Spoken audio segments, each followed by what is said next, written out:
Yeah, there it goes. Yep, There you got go. it. Cool. Thanks.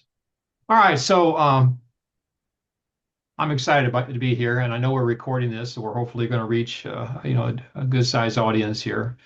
Um, you guys, I've known about you guys a long time. Actually, solar system ambassadors. In fact, I live in the St. Louis area, and there's so many of them that I decided it wasn't worth applying. There's just too many to start with. But I really love your mission. Your mission is it's all about science and just discovery in local communities. Your public engagement focus really aligns a lot with what I personally believe is that it's important to go out to the community and talk and it's one thing to do it from a university's point of view, but when you're actually out there and you're talking with the community, you're reaching out to places that probably actually do need it. And then what's really good about what you do is what you might say the local impact model. You're actually going out into small towns. I know Jeff, he talks about his driving to some small town somewhere and doing a program. And no, I think it's really important to do that. I mean, I think, you can do it from the big metro areas and you can have people drive in and listen to webinars, but to go out and actually get with the people, that's a big deal. So I thought maybe I'd just give you just a little bit about my background because I think it's kind of hard. It's important to connect what we're doing with the Library Telescope program from where I'm coming from. And I am a retired business executive. Honestly, I never even looked at a telescope until 2008. I didn't even know anybody that even owned one. Um, but have always been very passionate about science and education.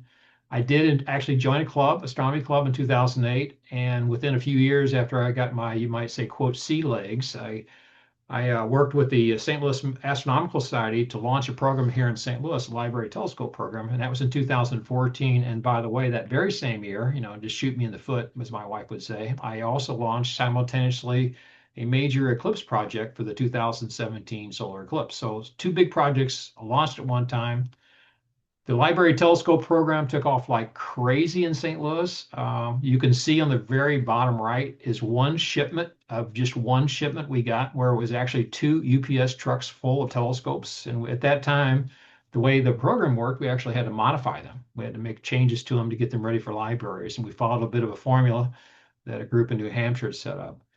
Um, it actually grew so big so fast, we were getting some pretty good discounts from the supplier. But once it kind of curtailed, once we got up to about a couple hundred telescopes and we weren't buying 50 anymore, the supplier wasn't quite as interested in giving us discounts. So I said, heck with that. I'm a business guy. Let's go out and create an international task force, which we did. We started meeting monthly, and pretty soon I was able to take the whole task force together and say, hey, you're not buying from me anymore. You're buying from everybody. And that actually got us a few more discounts. And then we end up in 2024, due to suppliers just going out of business, we had to form a 501(c)(3), and that kind of launched where we are today. So, but the big picture, by the way, is the Solar Eclipse Task Force. I'm really used to, by the way, being on the radio and doing a lot of different things. That was we had 5,000 people in one day go to one facility for the solar eclipse. It was a big deal in St. Louis, made the news, and it was really a pretty big deal. So anyway, a lot of background, a lot of sharing. I do in one year, I think I did up to 100 outreach events. So you can tell that I'm pretty passionate about the whole outreach thing. So the Library Telescope program, if you have not heard about it, was created in 2008 by a group it's a little club called the New Hampshire Astronomical Society. They came up with this really interesting idea, just put a telescope in a library and let it be checked out like a book. I mean, what a simple idea. Libraries are everywhere anyway. Just use their facilities. It's a little bit of a different kind of thing. It's not a book, it's a thing to actually check out. So it's a little tricky for the libraries to learn how to do that.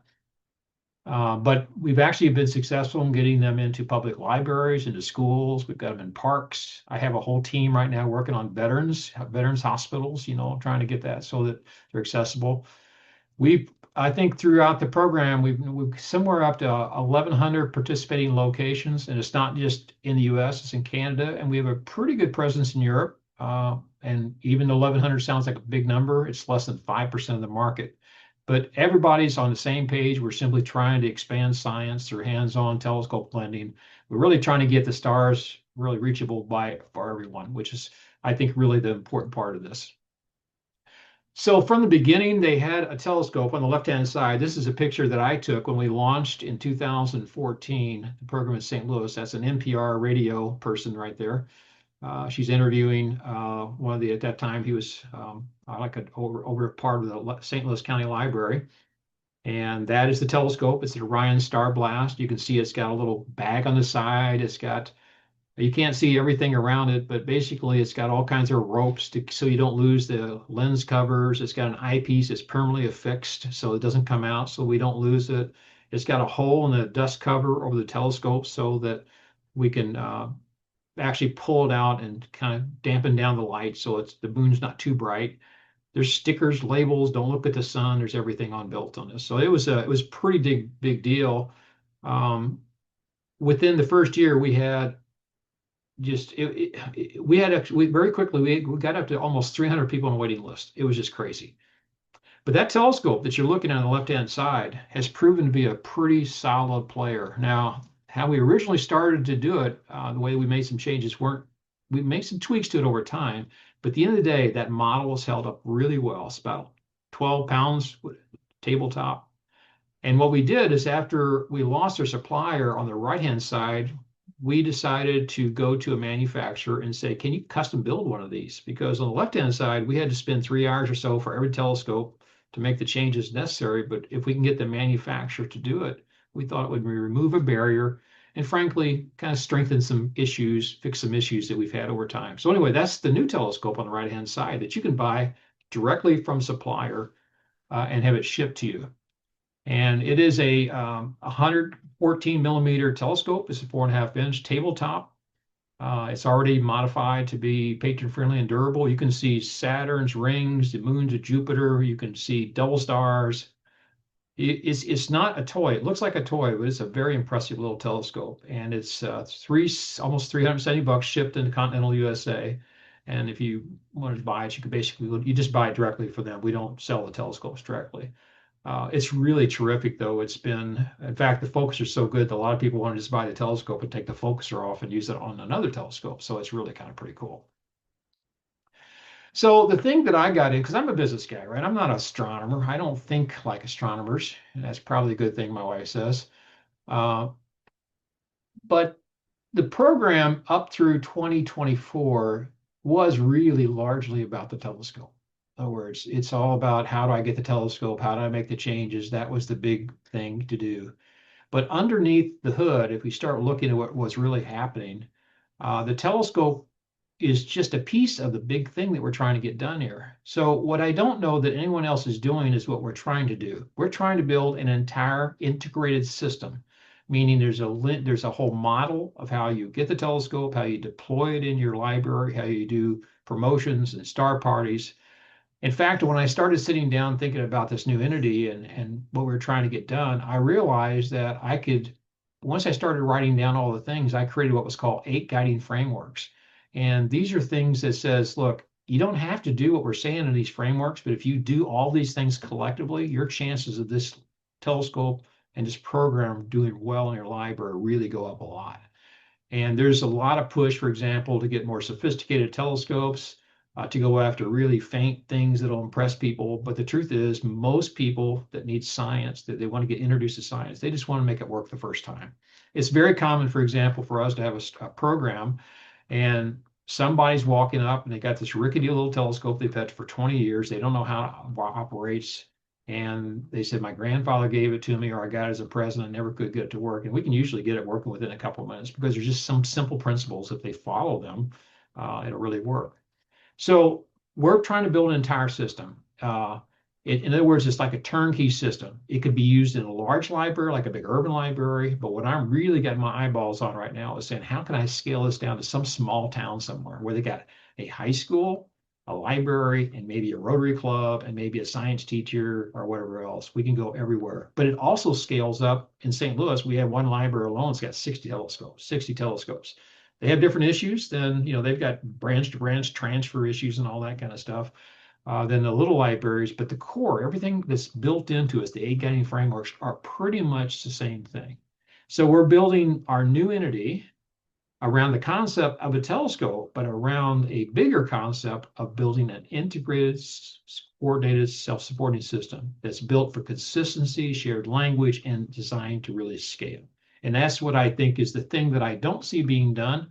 I've been involved in several, actually some NASA-related programs where they ship out a bunch of equipment. Everybody's excited for a little while.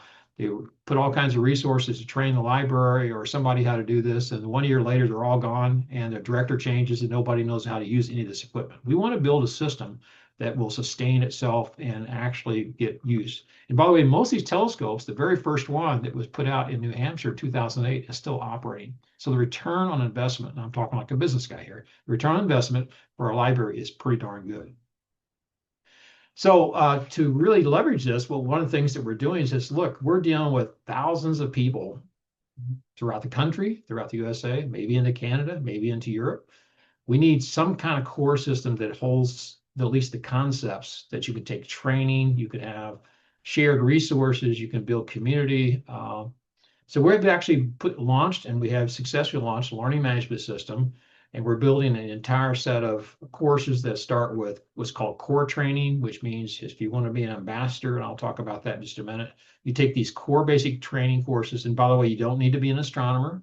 You go through this, we'll teach you the basics because it's not that much that you got to really do. If you are an astronomer, we'll take you to some different places with that. And once you get past your core training, just in other words, how to get started, then we'll give you advanced training so that you can get better at telling stories of this night sky and maybe citizen science or maybe whatever it is that you're trying to do. And this is not only just for folks like yourselves, like solar system ambassadors. We are also looking at the same kind of content for libraries. So we are very close to launching a we call foundations course for library coordinators. So in other words, we want the library staff and the volunteers to speak the same thing, to talk the same approach, think the same way. So they're all working together. So it's not just one individual, it's everybody working together. And there's an element of that for schools that I think could be very successful. So anyway, we have this big idea, which I don't think's been done before. It's most of the ideas just put equipment somewhere, hope it works, and then you leave, and then 3 years from now, they don't even know what it is. To get a scalable and a system that'll scale throughout the country and hopefully some point get into multiple languages and French and Spanish and all that kind of stuff. So we've got some pretty big ideas in the way. So if you're interested in becoming what we call an ambassador, and that's the solar system portion of this, we really model after a little bit after what the solar system ambassador program looks like. We've modeled that for ours. So what we're really wanting to do is we want someone to go into a library and be professionally trained. In other words, we want them to be able to be we have to be background screening is required. We have volunteer agreements. In other words, there are things they can and can't do. The library really owns this, so we have to work in a very careful way with how the library works, make sure that we're supporting them and not just trying to take it over. And then when you take the training, we actually take you through multiple modules. These are all self-paced. We will typically kick it off with a live session to kind of get everybody to meet each other. But once you start, it's a self-paced. We teach you about who we are, what we're trying to do, the concepts. We talk about how the telescope actually works and how it operates, how the basic maintenance issues that you might have. And you might think if you're an astronomer that, well, I don't need to learn about night sky navigation. But what it really comes down to is I think sometimes we overwhelm the audience with too many things at one time. So we want to give them core principles as a patron, what you really need to do, like where you have to first find north, you have to know where the ecliptic is, you have to know a couple basic things like how to star hop. And we go through the principles of that. So if you happen to be somebody that doesn't know much about astronomy, if you learn these core principles, then you have enough to kind of get yourself going and actually become an ambassador. And then Star Parties themselves, we have a very special approach that we take that will work whether it rains or shines. It's a hybrid indoor outdoor.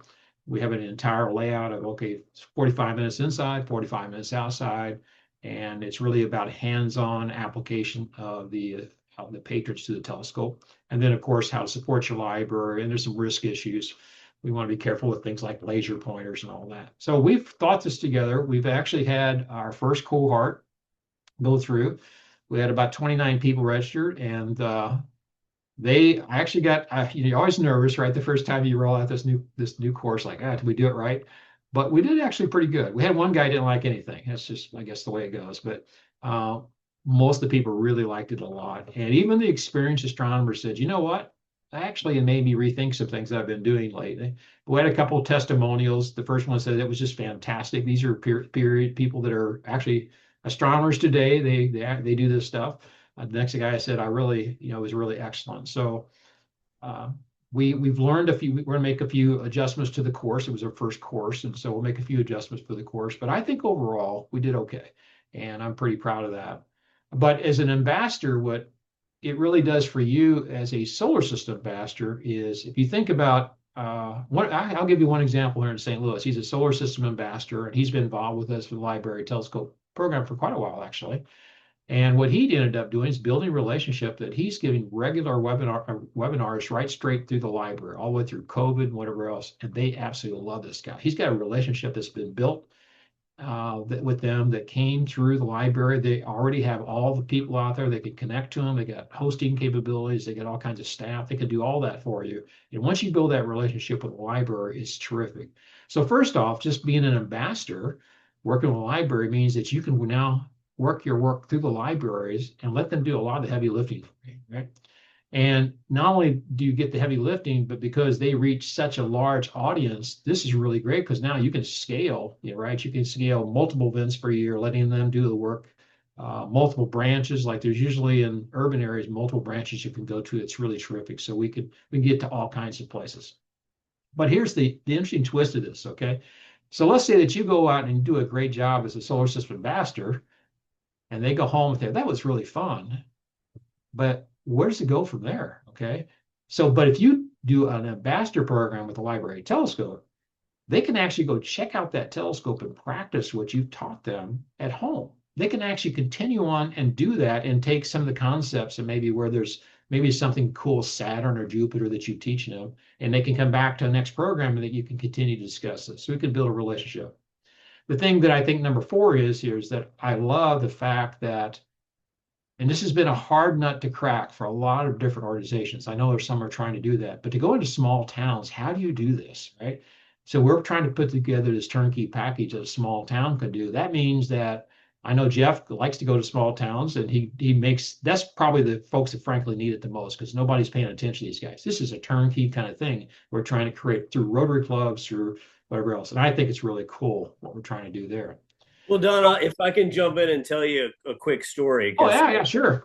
I think it relates to exactly what you were saying, which is I did an event, a NASA Solar System Ambassador event, just about a month ago in Jerseyville, Illinois, which I don't presume anyone on the call has heard of Jerseyville, Illinois. Small town, 10,000 people kind of place. And I've been working with that library for the last probably 3 years doing events. I usually do 2 or 3 events there a year. And the most recent one we did was not a night sky event. It was like an event at the library where we, I talked through NASA missions and stuff like that. And this family showed up that had just moved from somewhere else to Jerseyville, Illinois. So like they didn't know anybody. They were brand new in a small town. It was a husband, wife, and 2 small kids. And they were like, hey, they came up to me before and they're like, we're here at the library just trying to figure out what this town is about and get our kids introduced to people. And, so one of our first stops here after we moved was the library. And I was like, okay, that's cool. We'll talk about NASA stuff and then, come up afterwards and we'll chat. And, so I did my presentation. It was great. The kids came up. I gave them, little trinkets that the kind that Kay used to send us all, right? And they were over the moon. And I said, look, if your son here likes space, they've got a library telescope here in Jerseyville. Check it out. Take it home with you tonight. And they did. They went right to the checkout. They're like, this guy from NASA says we can get a telescope. I'm like, yeah, it's right here. They checked it out to him, and they sent the nicest note after a week or so to the library that they shared with me.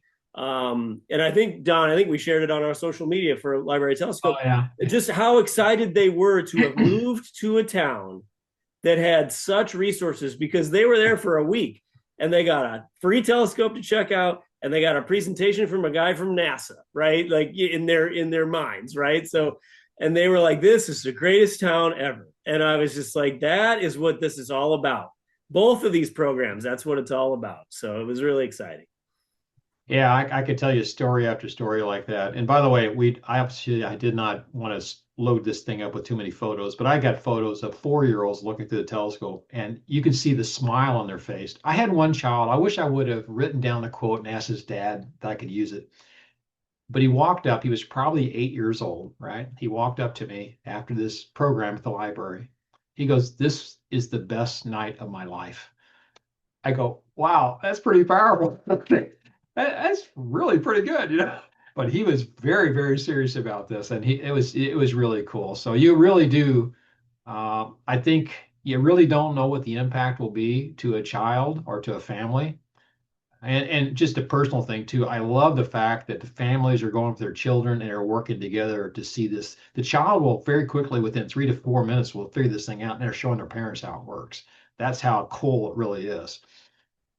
So what can you guys do to get involved? Well, first off, what I suggest is that you really just enroll, become an ambassador. So our first class is just about over. We're going to make a couple of tweaks to the course. We basically got some new videos. We're going to shorten up a few things of it here and there. But once we get at least 20 people to register, and we haven't put a big call out for this because I wasn't real sure after the first course where we would be, but it's turned out it's pretty good, and I think it's going to be something we can work with and make a few tweaks to. I suggest that you enroll in the class. It's really not that difficult. You can go to that QR code. There's an ambassador thing there that you can go get and learn a little bit more about it, what's required. Um, I would talk to libraries. Quite honestly, a lot of times they don't have a clue, that this program even exists, and particularly the small towns. If you happen to be some small towns, and frankly, if you look at our map, which again I didn't bring the whole world map here, but if you go into Texas and California and Florida, we're very, very light. We have very few libraries in some of those really major states, and so 1,100 libraries is focused a lot on the East Coast because that's where the program started, and it's all been grassroots word of mouth. And we're just about a year, not quite a year and a half into our new entity. So we're making pretty good progress, but we just need to get the word out to a great degree. And you can help them. Usually, once you talk to, I know a lot of times they say, wow, that's a lot of money for a little library. But quite truthfully, I've been working with libraries in St. Louis. I've been helping multiple states work with, launch the program in small towns and big towns and whatever else. The libraries figure out how to get that money. They have friends, they do book sales. And if you think about the return on investment, this thing could go 10 years or more. I had one of the libraries here in St. Louis. He says, if we can get our books to return the money that we have, I mean, our value is really good on this thing. And so they really, really love it. So become an ambassador, recruit a library. We can help you get them launched. We have all kinds of people that work on that. We've got a whole team that kind of helps libraries get started. And then if you want to donate, we really do appreciate that. We haven't done probably enough fundraising. We're running very skinny. We don't make money on the telescopes, so we just work on donations and some. And you can look at the different levels there. Even just helping, I've had a few folks that we do charge a little bit for an enrollment fee for the ambassador program. Part of that is just to make sure you're committed to it, right? But there are costs. We have to run background screens and things. But occasionally we get somebody who says, "Look, I just don't have the money." I have one guy that just has a new baby, and $50 is a lot of money for them. So if we can have a way to help fund them, to make sure that they can take the program, of course we can just skinny up and make it work here, but all those things add up. If you're wanting to just activate an entire program, $500 will get you basically a train group and a telescope. And we have an entire schedule of things where if you want to get 2 or 3 telescopes in there, we've got a ways for that to make it really work. So, but our goal is really to spread science. And again, the whole team, including Jeff, we're all on paid volunteers. We're just trying to do a good thing here. My wife says she wished I worked this hard when I was working. So I don't know. Now that I'm retired, it's really kind of bad, I guess. She says, would you quit shooting yourself in the foot here? So anyway, I'm going to go ahead and stop sharing here. And if there are questions, or maybe I can leave I think I'll just go ahead and stop sharing. But you can go to our website, librarytelescope.org. There's all kinds of resources there. Go into the volunteers, ambassadors tab, and you'll see more about this particular thing. So with that, I'm going to stop. And if there are some questions, I would be happy to take them. And by the way, thank you so much for joining us today. Hopefully this has given you a basic idea of what we're really trying to do. I think it's really unique, actually. Yeah, I think it's potentially a new way to spread science the way we're trying. It's a very turnkey kind of thing. It's not just equipment, it's about the whole integrated program. So with that, I'll see if there are any questions. And if not, we'll wrap this up and I'll get a recording out for sharing to the larger group, I guess. Yeah, one question for either Jeff or Don.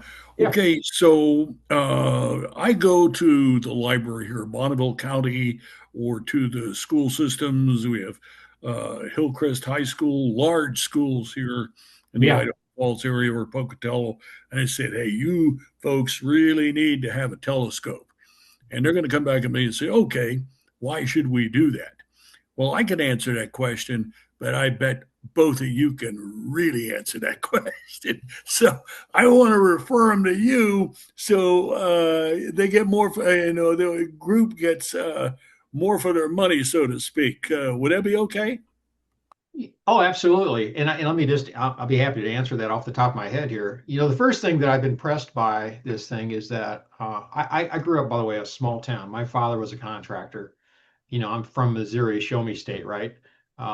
I'm not big into theory. I'm the kind of guy that says, okay, let's just go figure out how this really works and let's make it work. So what I like about the library telescope program, it's not just talking through, you're going to look at the stars. You're actually giving a kid a hands-on opportunity to do something. And this is the one of the big things that I've had a problem with, right? With the astronomers. They have these expensive telescopes. They want you to walk up, not touch anything, look at the eyepiece, barely adjust it, look at some faint fuzzy thing. And it's entertaining, don't get me wrong. But what I love to do is see these children walk up and they pad their hands all over this telescope. They're pushing around, looking up, looking in the mirror. I mean, they just do all kinds of stuff. We want to encourage that, right? So a high school that has this, they're not indestructible, don't get me wrong, but they're pretty durable. Uh, we've been we've had some telescopes that we don't really have to do too much at all. Sometimes they can get dropped and we have to fix the feet or something like that. But every single one in St. Louis so far, we've been able to repair it. So we want them just to go crazy, have fun, of course, never pointed at the sun kind of thing. But I like the fact that it's hands-on, and I think that you could have a high school check it out through the library.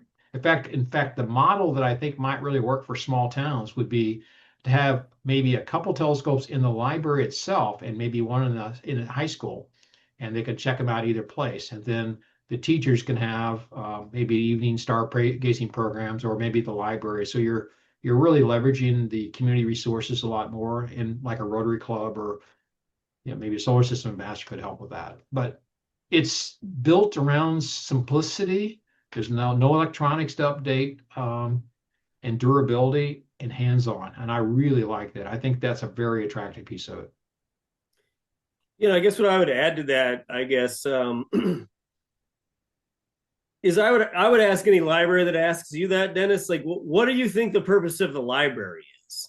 Right? It's a place for the community to come and embrace learning, embrace books, embrace science, embrace community building. And most of those librarians, the ones that I've worked with, I mean, they're tasked with doing programming, right? Which is why the Solar System Ambassadors a lot of times work with the libraries, because they have to do so many programs to get the community involved. And this is just a great way, in my opinion, for them to take it beyond the books, right? I mean, everybody knows there's books at the library, but what everyone doesn't know, and what not every library has, is those libraries of things, right? And so even the ones around my house here in the St. Louis area, they have all kinds of things you can check out, right? You can check out blenders, and you can check out cookie sheets, and like, just who knows, whatever things that may have been donated by the community. But it's a way to say, hey, here's another reason to come to the library and involve yourself in your community for free and get resources. Because like Don said, I mean, what's the joke? I mean, it's having astronomy as a hobby can make you a millionaire if you're a billionaire, right? Because it's an extremely expensive hobby to have, as many of you I'm sure know. So not everyone has access to thousands of dollars worth of really cool high-end equipment. But if you could get something from the library that gets people interested, then to me, that's the whole reason the library exists at all, is to do exactly that, to give those resources to the people who might not have the access to them. And not only that, but the program exists. It's not just the telescope. The program exists to say, here's a person who will come library and help you do this and fix the telescope if it needs it, or do a night sky event to really, do all the things that we signed up to be solar system ambassadors for. So anyway, that's the kind of thing I would say. I've found that one of the ways that libraries obviously measure success is traffic into the library itself, right? So when you have a program, especially if you align that program to some supermoon or something that's in the media, you have a lot of people show up. They love the fact they're going into the library. And once they're in the library, by the way, what we encourage them to do is put books around the telescopes. So now they show off all the books they have, right? And that allows them to browse and see what's going on there. And because we have one part of our program, the way that we do it is designed to have it inside, whether it's cold or weather, rainy or something like that, you can still have a really successful program. And you actually just show them right there in the library how it works, and you can focus on books or whatever else to do the focusing and all that kind of stuff. But there's always just so many questions about how things work and what's going on at NASA. And I've had things like, do you think there's life somewhere? I mean, all the things that come along with that. It's just really great discussion. They really need that personal interaction, I think, to make it become real.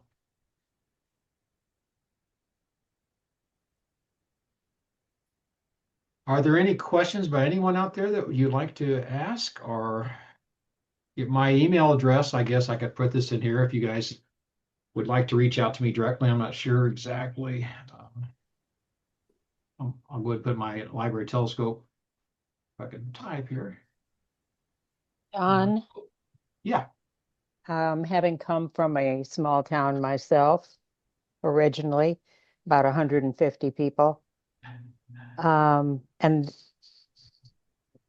for as long as I've worked with the program, I have never been able to get a solar system ambassador in the county that I grew up in. Never. They tend, my experience with the county, with small towns, is they tend to get a routine in, and they know that routine, and they're established, and they don't think or look for anything else. And I went back last June for a school reunion, and of course, going back there without any relatives left in the area to have someone to stay with, I was looking up in the closest big town to see where there was a motel. And I happened to see that there was a dinosaur museum in that town. And I looked at it, I thought, this is great. I've got to go there, and I've got to check it out. I never knew Blue Earth had a dinosaur museum. Well, when I got to Minnesota and was connecting with my friends, they didn't know either. And it had been there for a couple of years, is that they were so into the routines that they just don't look for anything. So my experience with small towns is you really need to get somebody who knows how to wave that flag and say, look over here, let's see what we've got.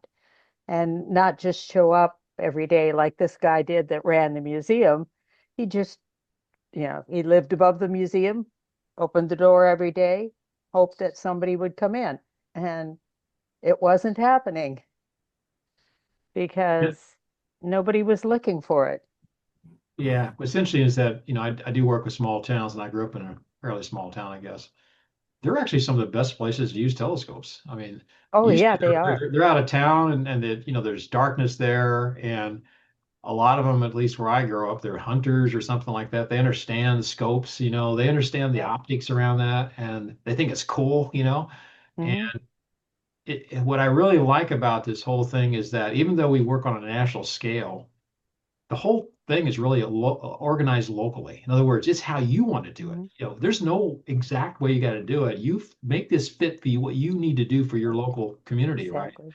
And that's really the cool part about it. It's really kind of like a guiding framework thing, but twist and make it work for you, right? And that's really cool.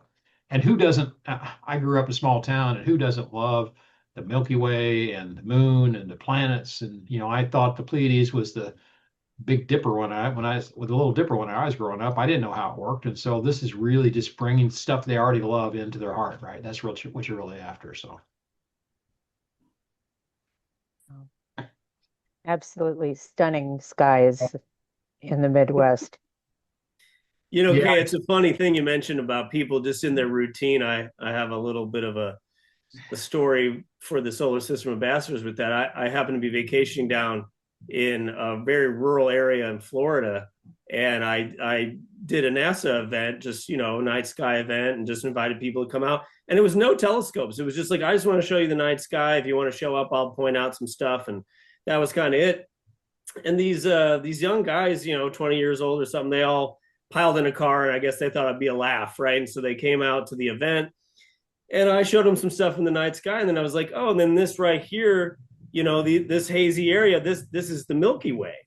And they were like, wait, what? And I was like, yeah, this right, these things, they look kind of like clouds to your eyes, at least in this part of the country. And I said, that's the Milky Way. And they're like, well, we've seen that every night for our entire lives, and we didn't know it was the Milky Way. And I was like, did you just think it was like the same cloud every single night in the same spot? And they were like, yeah, that's what we thought. Like, because they were in their routine, they had no idea for their entire lives. They had been looking at the Milky Way with their, unaided eye, and they just needed it pointed out to them. Like, oh, wow, we had no idea that's what that was. I wish you could come to the Gateway Arch when I do programs down there. I take library telescopes. We have people from all over the world just walk through there, and they are so excited to look through a telescope and look at something. It's just, they say, do you charge for this? No.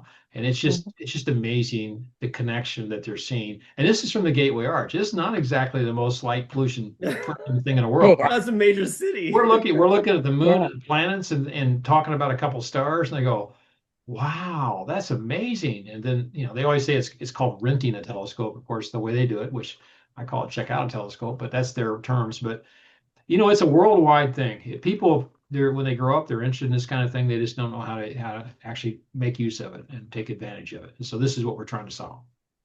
Yeah. All right, Jeff, you want to wrap up here, I guess, or I think I think that's great. So I mean, the key takeaways in my mind are, if you guys are, everybody joining this should be a Solar System Ambassador, so we know you've got events that you got to do, and if you're wanting to partner with local libraries, this is a great way to get involved.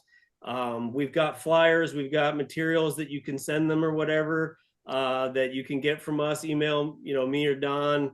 Or you can hit me up on the Solar System Ambassador Facebook page, that kind of stuff too.